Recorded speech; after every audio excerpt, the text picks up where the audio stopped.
Unfortunately, it's been, well, I don't be careful if I say it, but nevertheless, I will say it, it's been the Czech embassy.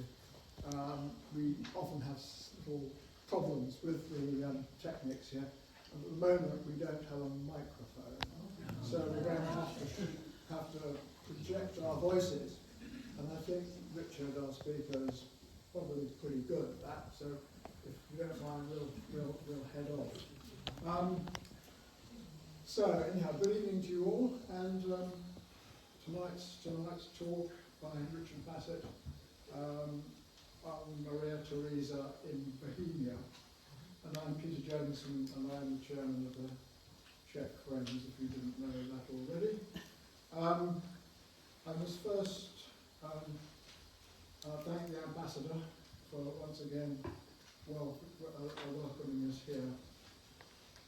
Before I introduce Richard, I would just like to draw your attention to a forthcoming talk titled Collaboration between the British Museum and the Czechoslovak National Gallery in the 1980s,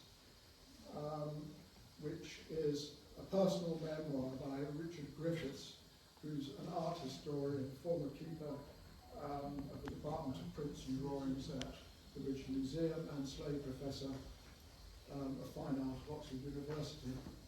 And this will take place here at the Czech Embassy on the 18th of November. Details can be found on our website, and there are some leaflets upstairs. I've also been asked to mention a tour to the Czech Republic, which has been organised by Barbara Peacock, who is one of our trustees. And this takes place next year, 19th and 26th of June. There are some details upstairs in the foyer. And finally, there are also numerous copies of our newsletter up there, and I don't want to carry them back to Highgate. So please take as many as you like, they're up there. Now, I'd like to introduce Richard. He studied law and art history at Cambridge University, and then left for Trieste and Ljubljana and the outer edges of the Austrian Empire. And as a skilled horn player, he became the principal horn of the National Slovene Opera House, which I think was a very astute career move. He was for many years at times correspondent in Eastern Europe, where he covered many events leading up to the Velvet Revolution. And he has written widely acclaimed books about that part of the world, including Last Days in Old Europe, which is a marvellous book and was the subject of the previous talk he gave us in 2023. I do recommend it. It's an excellent evocation of that period.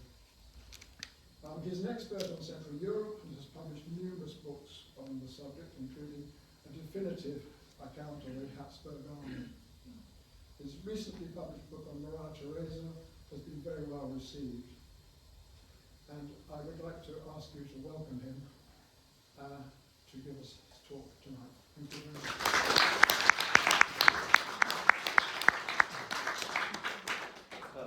Well, thank you very much, Peter. I hope you can hear me in the back row, and I will try to make sure that you don't fall asleep with these rather interesting slides which I've assembled for you.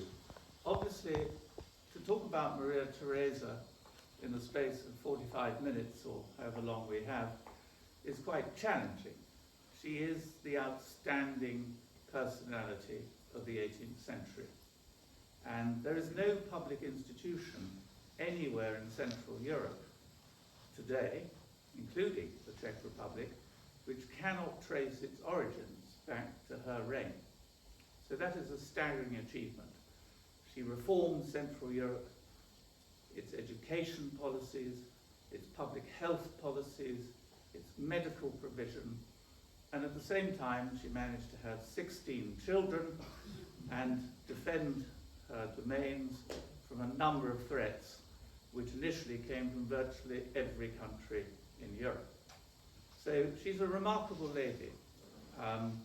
And what I want to stress right from the outset, if I can move this in the right way, is that here you have her with her archducal crown, coronet, but next to it, in gold, here, there, is the crown of Bohemia.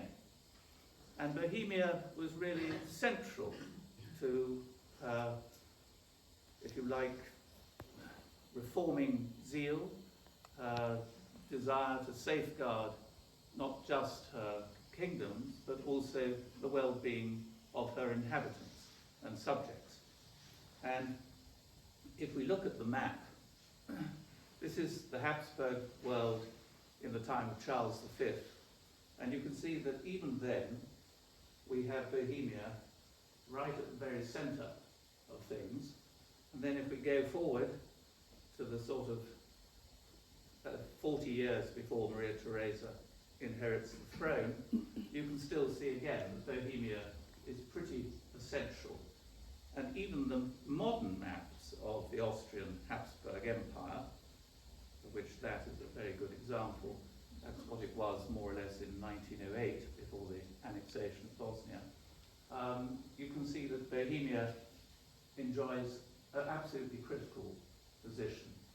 So Bohemia is not just at the centre of her lands, it is also in many ways at the centre of all her reforming policies and aspirations. Now, we hear a lot about how she fought four wars against the Prussians to try and regain Silesia. But in fact, I would say that Bohemia was a much more central part of her preoccupations, because she knew that Silesia probably wouldn't be recoverable in one generation. But she knew that if she lost Bohemia, she would lose virtually everything. As Bismarck said in the 19th century, who holds Bohemia holds Europe. And Maria Theresa very much took that lesson to heart. Now, the first challenge that came when she inherited her throne in 1740 was from the Prussian king, Frederick II, whom the Germans call the Great, but the Austrians tried to avoid that sobriquet. And he wanted to make a splash, and on a very spurious legal claim, he invaded Silesia within 6 months of Maria Theresa inheriting the Habsburg titles. But his was not the only claim, because we also had a demand from Bavaria. And Charles of Bavaria marched into Bohemia, occupied Prague, and crowned himself King of Bohemia. And crowning himself King of Bohemia meant that he was eligible to be elected, because he was now one of the 7 electors of the Holy Roman Empire. So he was not just after this crown, the famous crown of Rudolf II, the Staatskrone as it's called today, which is in the Vienna Schatzkammer. He was after this crown, also in the Schatzkammer in Vienna, the crown of Charlemagne.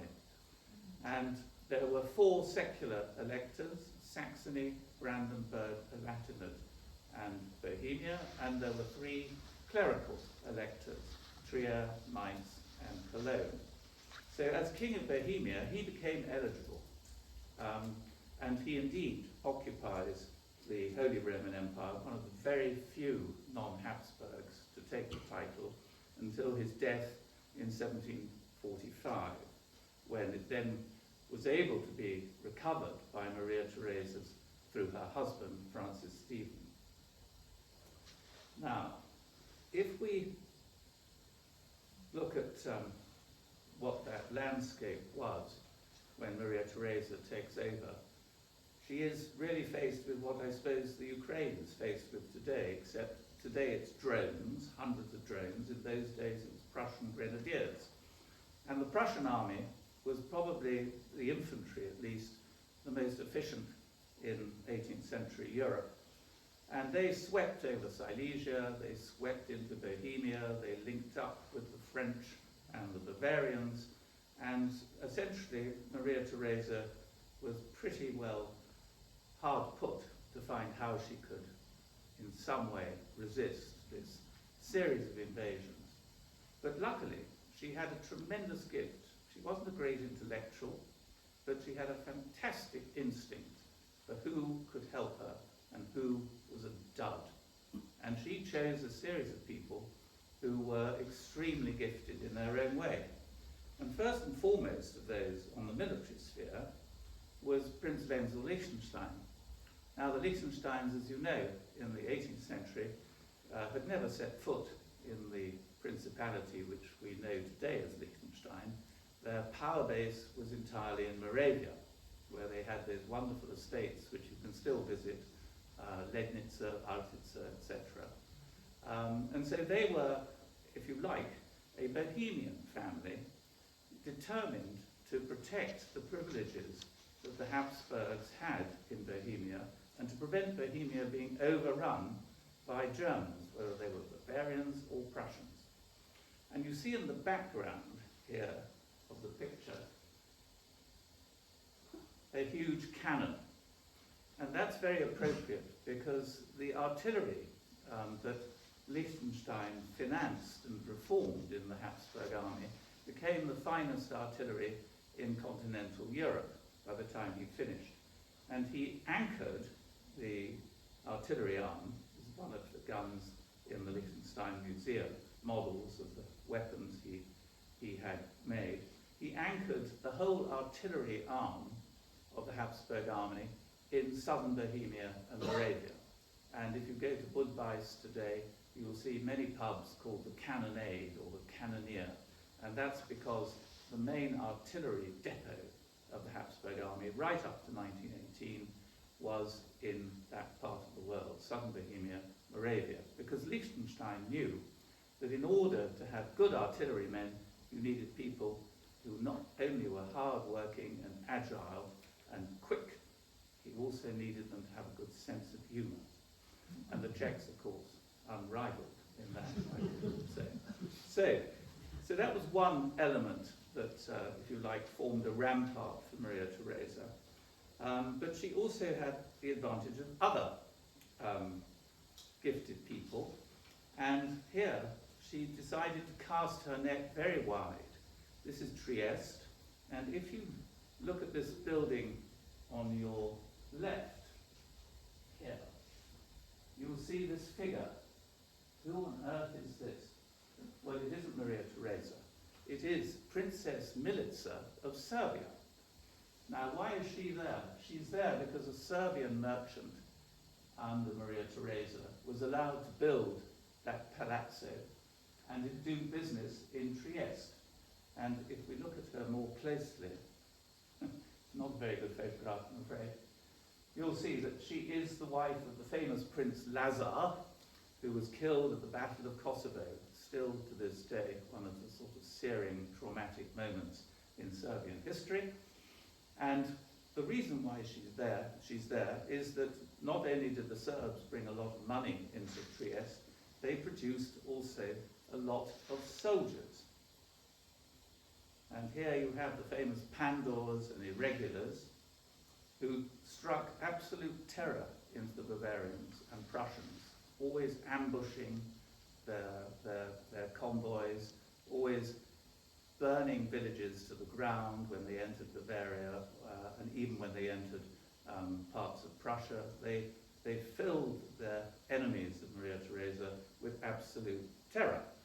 And here's a very fine picture of one of the famous Pandors. Irregular soldiers, brutal, happily burning villages down, throwing children and babies into the fire.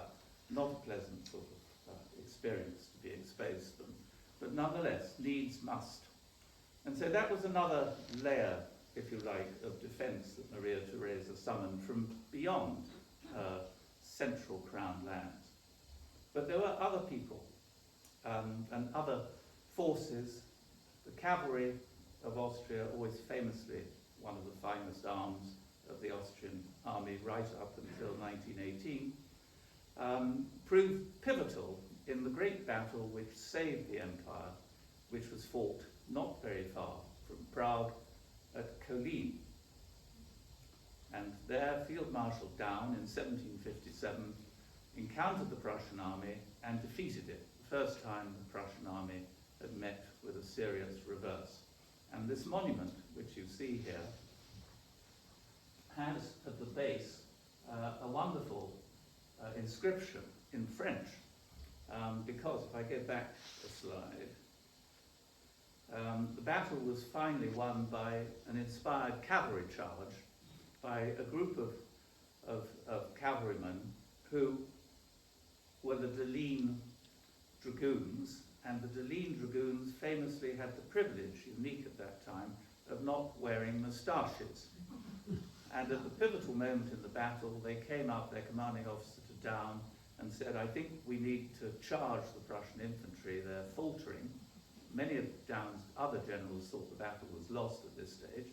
And Daun, very interestingly and skillfully, said to their commanding officer, well, if you think your blanc-bec soldiers, your people without moustaches, your bare-faced dragoons, can do something, then by all means. And this was exactly calculated to fill the Deline Dragoons with a certain sort of haughty pride, and so they charged and the battle was won.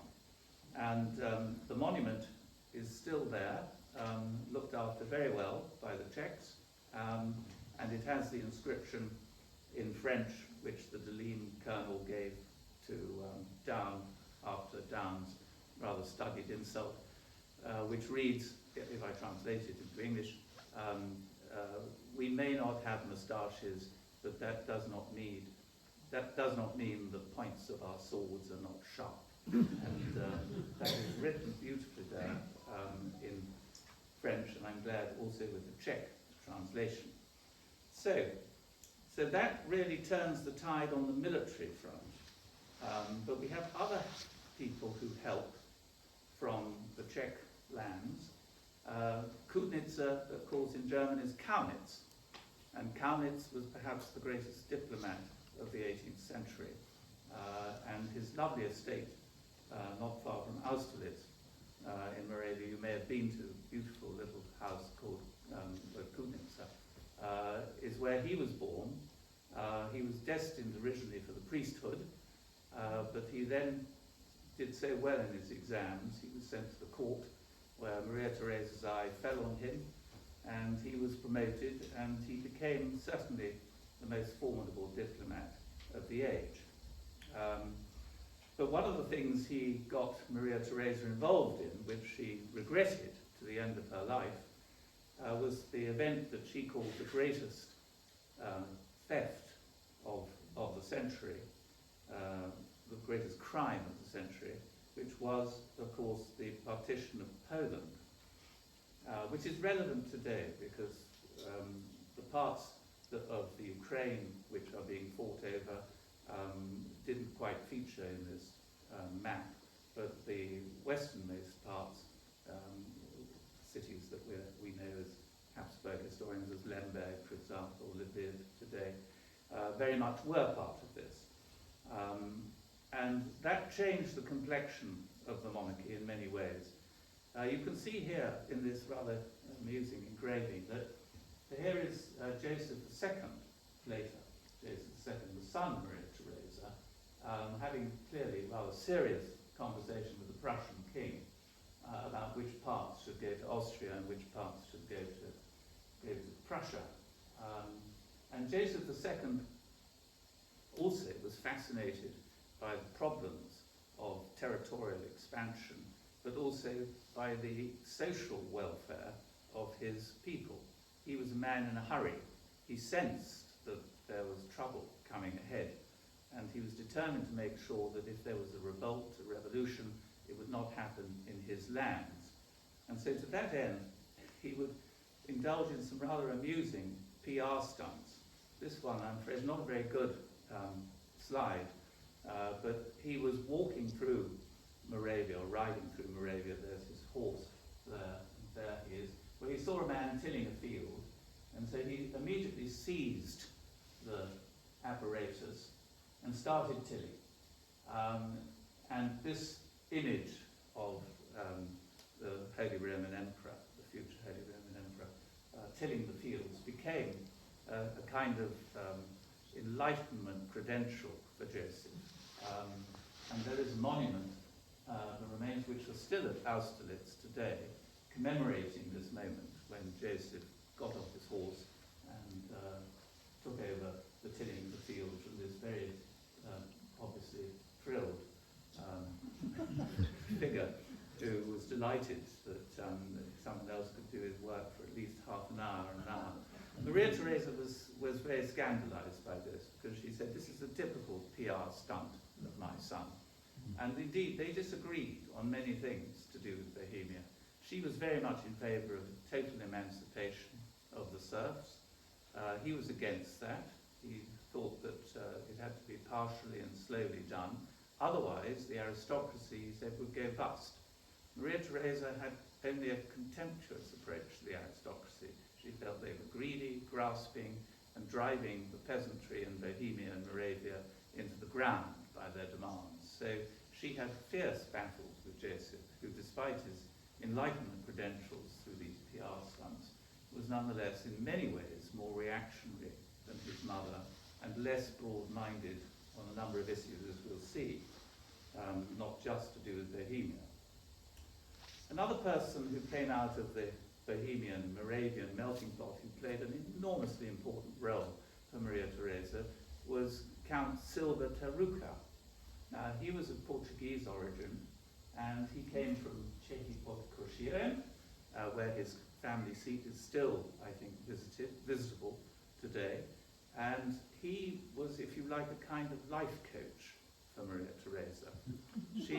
She said to him in an early letter, I want you to tell me exactly where I make mistakes, exactly where I need to behave better. You're the only person I can trust to do this, because we've known each other since we were children, and I know you will tell me always the truth.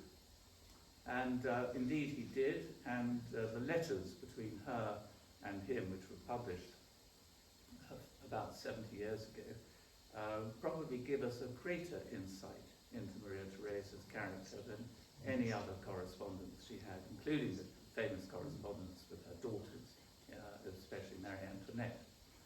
So what I'm showing you, I suppose, is that this ecosystem of Bohemia, Moravia, is producing a massive amount of talent and quality, human capital, which is keeping Maria Theresa on top of the situation. And so that's another reason why Bohemia is a really important part of her reign. But she, as she had so many other territories, was also capable of hiring people to help her from other parts of the empire. Now this is Baron von Fries, and Baron von Fries was a Protestant from the Netherlands who settled in Vienna, didn't have to convert to Catholicism, and was considered by Maria Theresa to be her best financial advisor. He was a cross between Lord Rothschild and George Soros and probably lots of other hedge fund managers of the time. And it was his innovation which resulted in the empire being able to develop an economic policy which was far in advance of virtually any other European country, including, dare I say, the United Kingdom. And one of the main instruments with which he pursued that policy was the famous Theresian thaler, the forerunner, of course, of the dollar. Thaler in Austrian Viennese dialect becomes Daler. Daler to dollar is very close. So you can see where the Americans get it from. This coin is probably the most successful coin ever minted. There are still 65 million of these in circulation today. It is still a currency that you come across in the Middle East, in parts of Africa, and in the 19th century it had an extraordinary effect on various efforts, which we'll talk about in a moment, not least by the British Empire to expand its jurisdiction. Keynes wrote a wonderful essay in 1914 about the thaler, and I'll just read a few extracts from it. So he wrote this in June 1914, a fateful time for the empire. The thaler has been turned out for a century and a half as though it were a Bath Oliver biscuit, a thoroughly reliable article, never genuine without the signature of the now long mourned for Mrs. M. Theresa. Only Austria, among the great powers of Europe in the 18th century, understood the lesson Adam Smith taught with regard to supply and demand. Only Austria allowed its currency to be used beyond its borders. The demand for the thaler came to long outlive its creator. Now, if I fast forward a century, all of you, I'm sure, will remember the fate of General Gordon at Khartoum. And we were always taught in our history books at school that the relief force under the man who had, our history teacher used to say, the most romantic name in British military history, Sir Garnet Wolseley. He arrived 48 hours too late. And for many years, I never realized why he arrived 48 hours late until researching my book on Maria Theresa. I came across this telegram sent by Garnet Wolseley, trying to get to Gordon in time, which he sent to the Foreign Office. He says, "I regret to inform you that our gold sovereigns command no respect here. All the Bedouin tribesmen will accept as payment for provision and camels is the Maria Theresa thaler." So General Gordon loses his life, not because of Empress Victoria, Queen Victoria, but because of a coinage that was introduced by a long defunct empress. One of the great ironies of Anglo-Austrian history. So the thaler enabled Austria to essentially secure huge amounts of trade with the Orient, by which I mean the Ottoman Empire.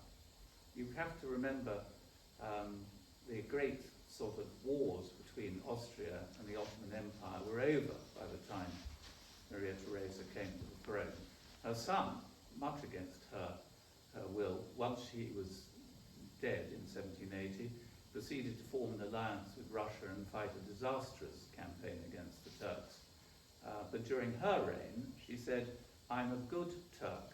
I like the Turks, and we must do business with them." And that's why that coin is such a vital part of Austria's prosperity under her reign. And through the port of Trieste, the Austrian trading flag flourished, and Trieste became, those of you who've been there, I'm sure, will know from the architecture, one of the most gloriously prosperous and diverse communities in the Habsburg Empire.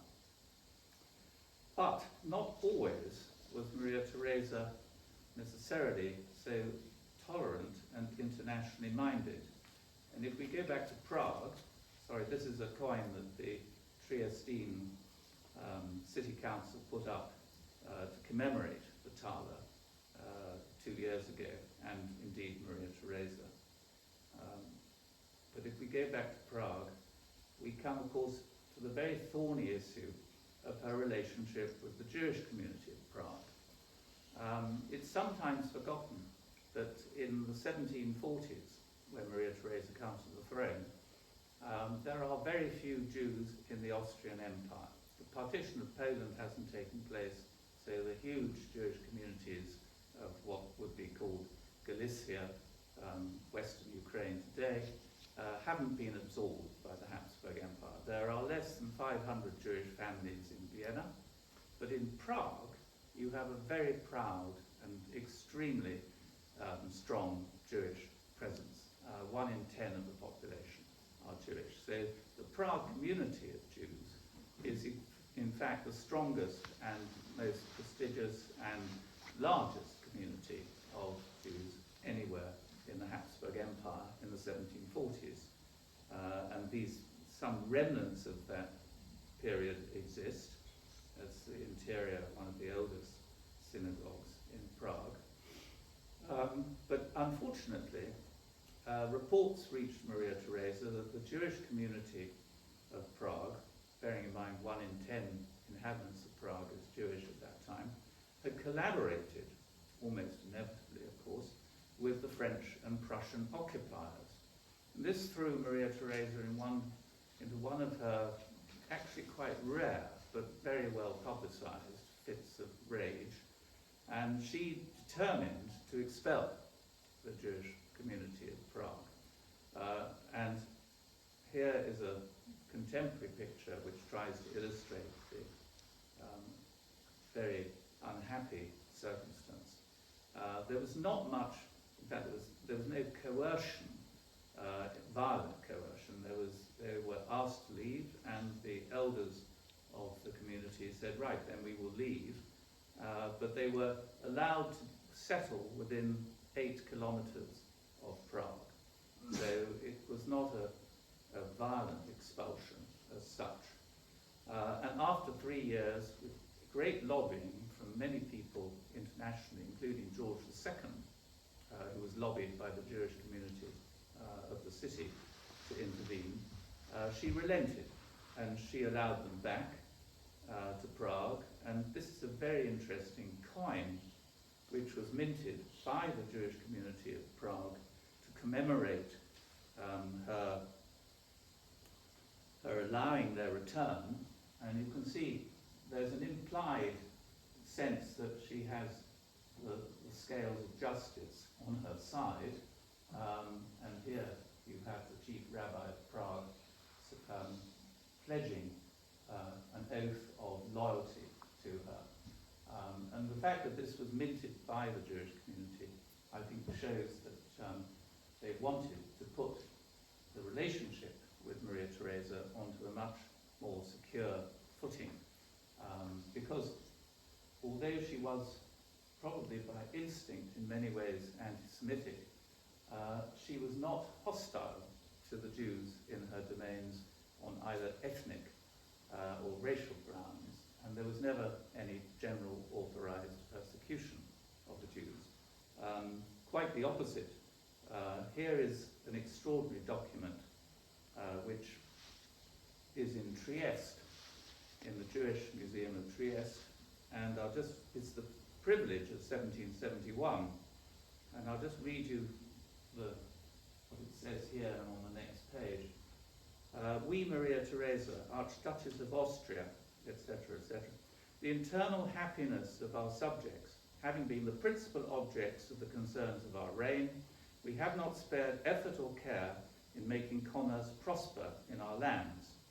The Jewish nation, especially suited to commerce, invited, this is the key word, no other Jewish community in Europe has the word invited. Tolerated, yes, but invited. This is something that the Jewish community in Trieste is especially proud of. Invited by the patents of our most august parent, arouses our most merciful reflections.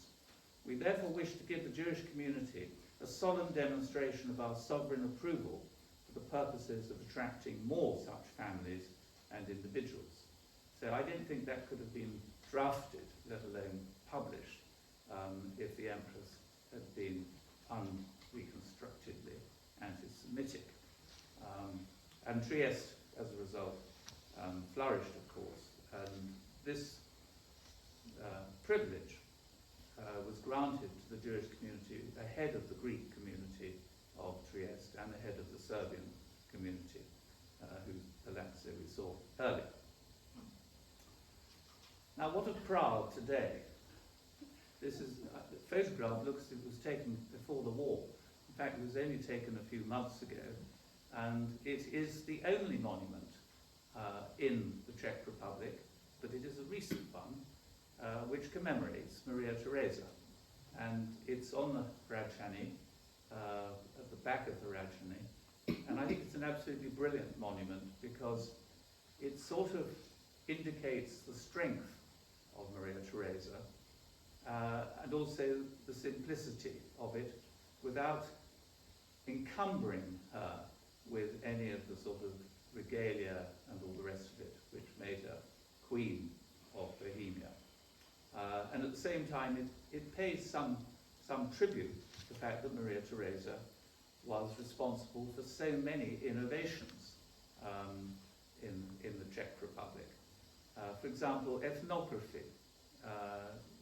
traditional costumes, these things began to be catalogued in Maria Theresa's reign. And here you have a contemporary, modern, today, here we are, Moravian girl in Moravian dress, and here in a book published a few years after Maria Theresa's death. And at the same time, we also have this wonderful example, which those of you, my former colleagues from the English College in Prague, will recall, of course. Another legacy of Maria Theresa is the Matura, the exam which all school children in Central Europe have to take. And of course, with the Matura comes always the Matura bow. Something which I think, when it was hinted that this might have to be moved by a previous headmaster at the English College, there was a virtual uprising amongst the students. So Maria Theresa lives on with the younger generation as well. So she has a, I think, very powerful record, which is obviously controversial in certain areas, but I feel that she deserves, quite rightly, to be commemorated in Prague, and I hope that, as in so many things to do with Prague's history, the contribution she made will come to be more widely and extensively appreciated. So, thank you very much for your attention.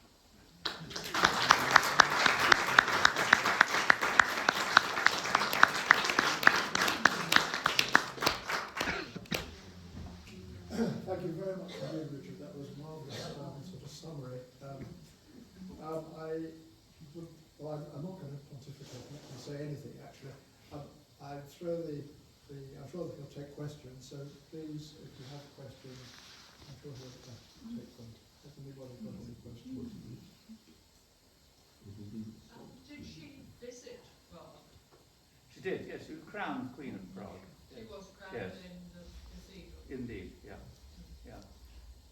She referred to the crown when Charles of Bavaria crowned himself as King of Bohemia. She referred to it as a fool's cap. But a few years later, when she was crowned, she was suitably respectful towards it, and indeed she was painted with it on the cushion next to her archducal crown. Have any of your books been translated into Czech? Only one, which was written 20 years ago, which was a biography of Admiral Canaris, the head of the German intelligence.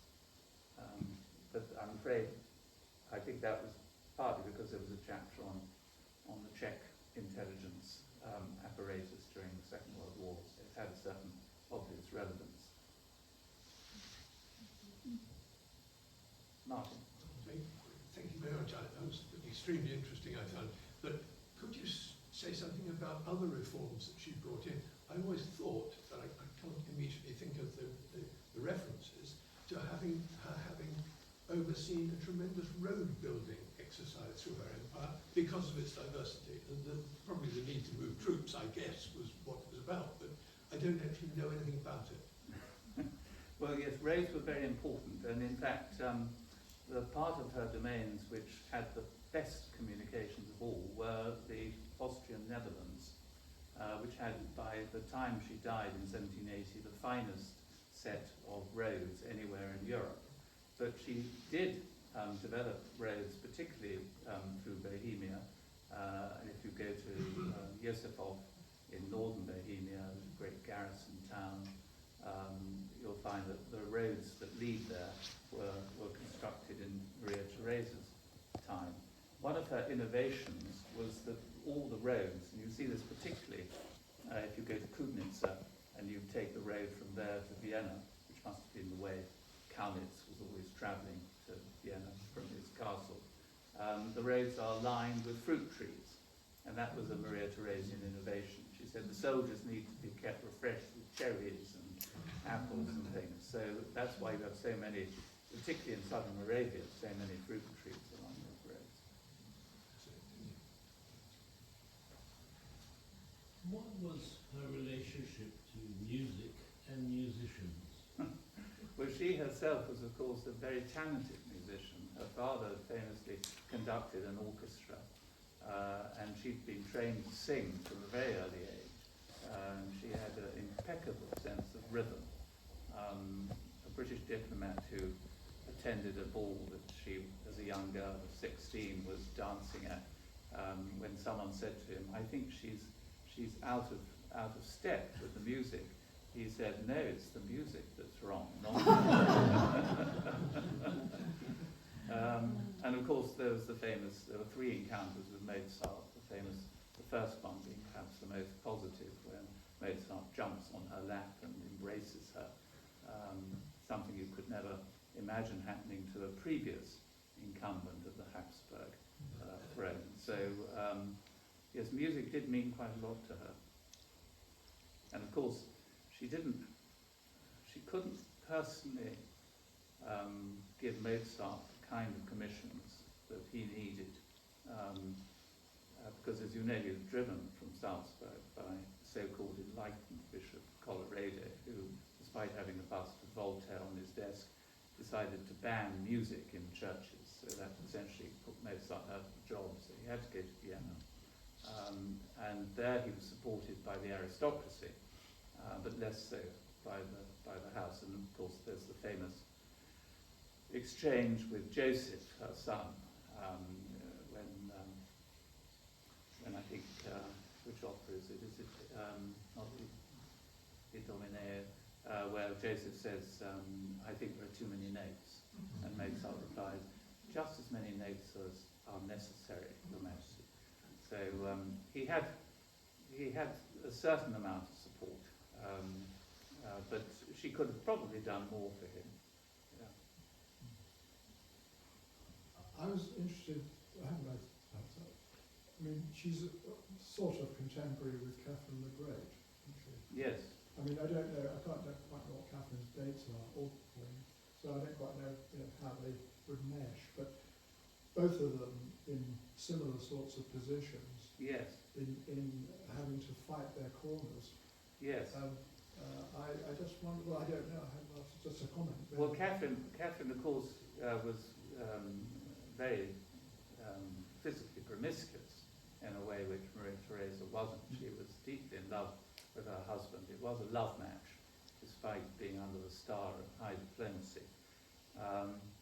But I think Maria Theresa's transformation of Central Europe was probably more radical and positive and progressive than anything Catherine did for Russia. Yes, but she sort of toyed with it, didn't she? Yes. Without doing anything. And one of the things which you might say was quite far-sighted, or maybe not, was that she always said the greatest administrative crime that she inherited was the separation of Austria from Bohemia. And she put them both under the same administration, which of course, obviously in a 20th century narrative, doesn't sort of play so well. But if you go back to the 18th century, it made a lot of sense to put Bohemia and Austria together, particularly Moravia, which is sort of back garden of Vienna. So, are there any more questions? Can you explain why she's associated with the colour? With the colour? Yes. Which colour? Yellow. Yellow. Habsburg yellow. Habsburg, well, the Habsburg colours are black and gold. So, and they date back to Charles V. But I'm not aware of her being particularly associated with yellow. But I'll follow that up. Yes. Could she speak Czech?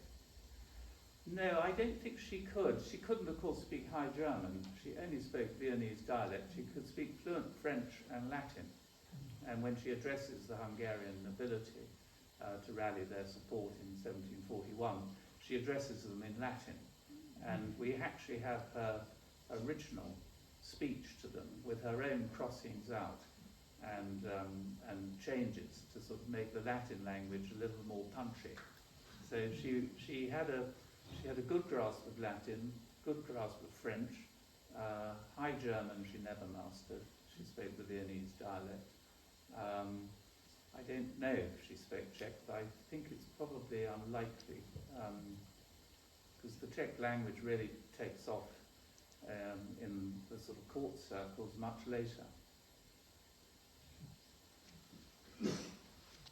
So how would she have, you said that she gave a speech in Latin to the Hungarians.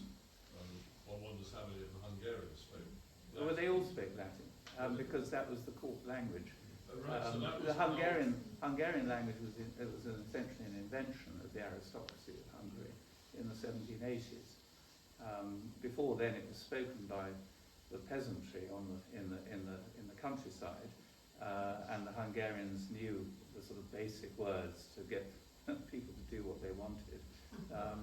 But they themselves used Latin, and then they found that, as with most things, the great sharp developments towards the end of the 18th century, thanks to Napoleon and the Revolution, that they needed to perhaps sort of start thinking more carefully about a Hungarian language. But they codify what is essentially a patois into a regular language with these extraordinary kind of portmanteau words which you get in Hungarian. That's all really dates from about 1790. Yes. Could she ride, and did she have a relationship with horses, considering the cavalry was always very important? Yes, she did. She was a very good equestrian, and the military archives are littered with her instructions about the correct way cavalry should do drill, the correct forms of their uniform, and indeed almost every minor decision on drill and uniform and tactics is passed through her, and her advice and comments are sometimes very instructive. Right, Yes, one sorry. more question. Yeah, I was going to say, I mean, that period was a strong period for Freemasonry in Yes. Central Europe. I just wondered whether Maria Theresa had any particular interaction with Yes, those people. she funded personally a Masonic orphanage in Prague, which still exists. The building still exists. That's also one of the few monuments that you can say that is actually something that was constructed in Maria Theresa's time. She personally found Freemasonry rather antipathetic, and she writes to her son-in-law, who marries Mary Christine, her favourite daughter, that she wishes he would give up his Freemasonry, which suggests that she wasn't particularly sort of enamoured with it, but she protected Freemasonry, and Freemasonry in the Theresian era actually enjoyed far more liberty than it did under her Enlightenment son, Joseph, who, when he passed his patent of Freemasonry toleration, it came with all kinds of limitations. The main one being that there should only be 2 lodges, maximum 2 lodges in any city. And Vienna at that time had about 17. And far more sort of disturbing was he said that the list of members should be made available to state officials. So Joseph, you see, was a control freak. And he said, right, I'm not a Freemason myself, but I will tolerate it, and I will put it onto a regular setting, but that will be something that is regulated. So the Freemasonry enjoys its golden era under Maria Theresa, and then with Joseph, it, I think, begins to suffer some incursions of state curiosity. But Leopold, who becomes emperor on Joseph's death in 1790, sadly only for 2 years, Leopold, who was Grand Duke of Tuscany, very enlightened, gave Tuscany the first constitution, arguably just 2 years before the American Constitution. He was let me get this right, he was a member of the Scottish Rite of Freemasonry, and I think of the 18th degree, the Rosicrucian degree. So he was fully paid up, if you like, and very pro-Freemasonry. But Joseph, as with everything with Joseph, it was control. So even his patent of toleration for the Jews comes with a certain limits of control. They all have to speak German, which the Jewish community of Trieste hadn't spoken German. They understood German, but they spoke Italian because the trade was with Venice. So they didn't want to suddenly be given A, German names, and B, forced to speak German. Maria Theresa never forbade them to speak whichever language they wanted, and she also allowed the Jewish community to have Hebrew books imported, which Joseph again banned. He said, no, only German books. So he was, he's worshipped in modern Austria today, but I've always found his Enlightenment credentials on closer examination reveal a person who certainly is progressive and in a hurry to avoid the combustion that clearly he sees around the corner. But everything is hedged about with control. Thank you. Fascinating. Thank you very much indeed. Well, can we give, thank you very much. Can we give